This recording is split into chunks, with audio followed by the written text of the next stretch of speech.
Now let's look at server-side frameworks. Well, server-side frameworks can be classified as either full or micro. The difference between the two depends on how much low-level automation the framework is capable of. How many batteries, for example, pre-installed components come with the framework? Well, full frameworks are chock full of pre-installed components and low-level automation, while the micro frameworks, as you might imagine, come with less bells and whistles. There are pros and cons to each framework type. So what are the pros of a full one? For example, like Django. Well, you get many batteries included. There's lots of low-level automation, for example, object relational mapping. The cons of full frameworks are their larger size, they're less flexible than micro because of the large structure, and it also becomes more opinionated. So what are the pros of small ones? Something like Flask, for example. They're small size, they have an initial shallower learning curve, and they're very flexible to customization. But the cons of this is there aren't as many batteries included as a full framework. There's less automation provided, and the automation becomes steadily more complex when additional customization is required due to the lack of these pre-built components. So choosing one particular framework for your project depends heavily on the project's requirements. Smaller projects or projects that require a lot of flexibility and customization, they typically use micro frameworks. Developers often use full frameworks for large projects that don't require much low-level framework customization. So let's look at Django as a full framework. Well, Django is a powerful, full server-side framework written using Python. So when you're out in the world working as a developer, you're going to have to work to a schedule and hit deadlines, which are always tighter than you'd like. You're probably going to find that each project can have a common core set of issues, in addition to project-specific ones. Well, what you need is a collection of tools that can take care of a lot of the heavy lifting, so you can focus on the bigger picture. Well, this is where Django and a lot of other frameworks as well come in. But as the Django Software Foundation put it, Django makes it easier to build better web apps more quickly and with less code, so you can focus on writing your app without needing to reinvent the wheel. So why Django? Why choose it? Well, it's a mature framework. It's been around since about 2003.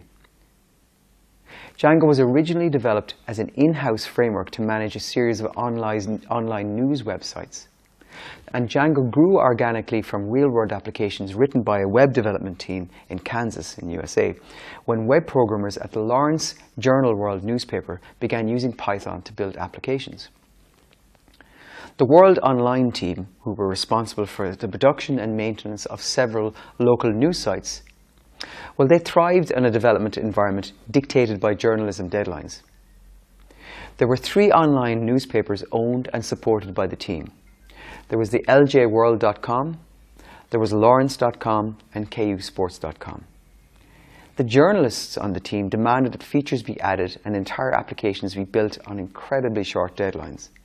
Sometimes stuff had to be built or added even within hours.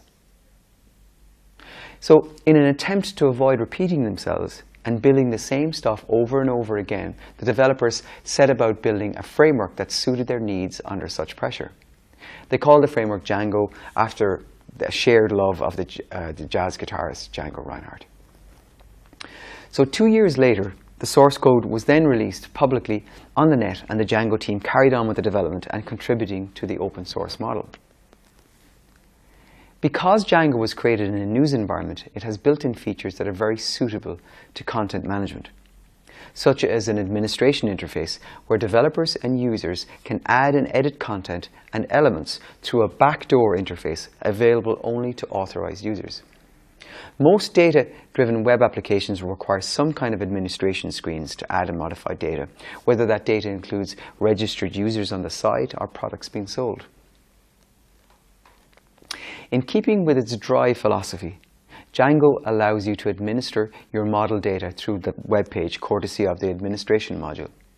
This saves you from having to build your own from scratch. And to enable the existence of authorized and authenticated users, Django also comes with pre-built authentication functionality. But don't think that Django is limited just to content management. It's much more powerful and flexible than that. Django has steadily become a favorite amongst the Python development community. Currently, DjangoSites.org lists nearly 5,000 sites built with this framework, the most famous of them being Pinterest, Instagram, and Discuss.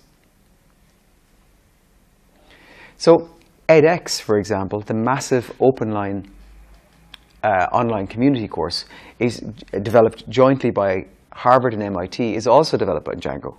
What's more, the edX is now open source, and there are over 70 companies contributing to its development. So there's a ton of pre-built functionality available to anybody wanting to use this platform. And because it's a free full-stack framework, Django serves as a perfect starting point if you're new to web frameworks. Django's documentation is rich and mature, which is a major plus for anyone trying to tackle the intricacies of a data-driven project, often for the first time. Also, Django's admin interface is great for data entry and testing during the early stages of a project. So, to quote the official website on djangoproject.com, Django is a high-level Python web framework that encourages rapid development and clean, pragmatic design.